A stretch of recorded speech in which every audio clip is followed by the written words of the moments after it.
وعلم آدم الأسماء كلها ثم عرضهم على الملائكة فقال أنبئوني بأسماء هؤلاء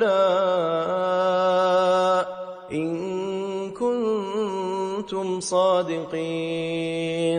قالوا سبحانك لا علم لنا إلا ما علمتنا إنك أنت العليم الحكيم. قال يا آدم أنبئهم بأسمائهم فلما أنبأهم بأسمائهم قال ألم أقل لكم إني أعلم غيب السماوات والأرض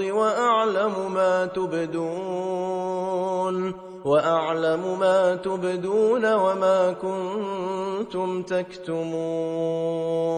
وإذ قلنا للملائكة اسجدوا لآدم فسجدوا إلا إبليس أبى واستكبر وكان من الكافرين. وقلنا يا آدم اسكن أنت وزوجك الجنة وكلا منها رغدا حيث شئتما ولا تقربا هذه الشجرة فتكونا من الظالمين.